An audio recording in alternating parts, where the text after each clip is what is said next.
maamulka degmada Garadag oo kaashanaya laamaha ammaanka ayaa maalinimadii maanta meel fagaare ku gubay tiro dhan 200 kiish oo dhuxula kuwaasi oo si sharci daraan lagu guranayay deegaano hoos yimaada degmada Garadag. maamulka degmada Garadag oo uu horeeyo maayirka degmadaasi iyo isuduwaha wasaaradda dhirta iyo daaqa ee degmada Garadag iyo waliba xogayaha fulinta dawladda hoos taliyaasha ciidamada booliiska iyo asluubta oo goobta dhuxushaasi lagu gubayay warbaahinta kula hadlay ayaa si adag ugu digay dadka dhuxulaysatada iyagoo sheegay in sharciga la tiigsan doono cidii dambe ay ku qabtaan iyagoo faraha kula jira xaalufinta dhirta iyo waliba gubidda dhuxusha. waxayna sidoo kale fariin adag u direen maamulka degmada Garadag mulkiilayaasha gaadiidka caadeystay inay guraan dhuxusha kuwaasi oo ay ugu baaqeen in haddii lagu qabto dhuxusha ay waayi doonaan gaadiidkooda.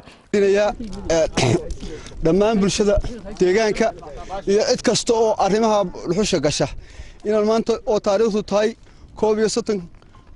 bishii 12 2018 aanu halkan ku gubnay 200 oo kiish oo uu siday gaari waraada oo transida gaarigaasoo iyo gaadiid kale la midii waxay xaalufiyeen deegaankan Sool iyo Sanaagba waxaanay qayb waxa lagu hayaa gaadiidka aynaba qaybna halkan ay martaa marka labada habeenimo 22 bishii 12 ayaa la soo qabtay gaarigan halka dhulkii lagu gubay dhuxushan iyo cidii gubtayna hadda ilaa berito ayaan ku baxaynaa waxaan jeclahay inaan gacan ku soo dhigi doono waxaan u sheegaynaa iyadoo aan la tashanay maamulka wasaaradda maamulka degmada waxaan go'aan ku gaadhay maadaama caadaysayaan noqdaan inay dhuxusha qaadaan kootrabaan ku qaadaan garowe iyo boosaaso qabadsiiyaan la dhoofiyo in aan dhuxusha go'aan cad iska taagno gaariga halka aan ku qabanno ee dib dambe ugu qabanno gaarigana waa la wareegaya dhuxushana waa la wareegaya halkan wax lagu gubay dhuxushaas oo ah dhuxusha kootrabaanka ah sida sharci darrada loo gubo waxaanu halkan baaq uga direynaa dhammaanba gaadiidleyda dhuxusha qaada meelay joogaanba waxaanu leenahay dhuxusha dib dambe looguma soo noqon karo hadday tahay gaadiidka lookalka ee deegaanka iyo hadday tahay gaadiidka kale isaguna meelaha kale ka imanaya meelaha fogfog ugu iibgeynaya waxaanu leenahay dhuxushaasi waa kootrabaan dhirtina way dhammaatay sababta abaaraha keenaysana waxa weeye waa dhir la'aantaas sidaa daraaddeed tallaabadaanu qaadayno waxa weeye inaanu dadka ganaaxno baabuurta marka dambe lala wareego dhuxushana laga gubo imikana waan ku daba jiraa dadkii ma garanaysaa goobihii laga soo gubay ayaanu ka daba geli doonaa insha Allah baaqaanu mar labaad ku celinaa waxa weeye waa inay dadkaasi ay digtooni qabaan oo aanay dib ugu noqon haddii kale waxa weeye cawaaqib xumo la kulmi doonaan. waxaan digniin culus siinayaa dadka deegaanka u dhashay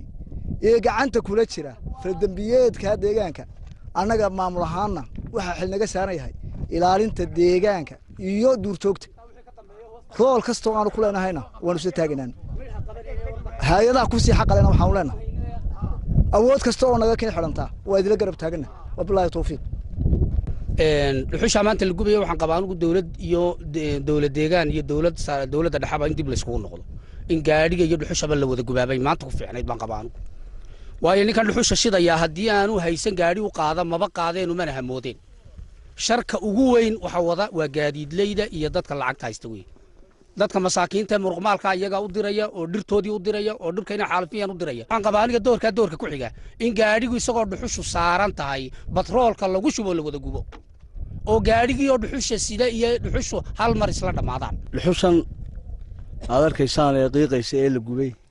ee aanu dul taaganahay ee hareeraha ka taaganahay waa dhuxushii gaadhiga shaambowgii siday ee aanu ka dejinay waa taasoo way guban tahay oo waa arkaysaan waa la gubay waxaa la soo qabtay 22 bishii 12 labadii habeenimo markii ciidanka booliiska loo soo sheegay ciddii dabcinaan xidhiidhada lahayd noo soo sheegtay inay dhuxushaas soo socoto 8 barkii baa ahayd markii la noo soo sheegay ilaa labadii habeenimo go'aan waxa lagu gaaray in la gubo annaguna booliis ahaan marka hore waxaan ugu qabanay waxay ahayd dhibaatada ay khasaaraha waddanka ka dhacaya ee dhirtii la xasuuqayo geedkii qoyanaa geed waxanka galiimka ma jira geedkii qoyanaa wala jarayaa. Cabdiqaadir Salaad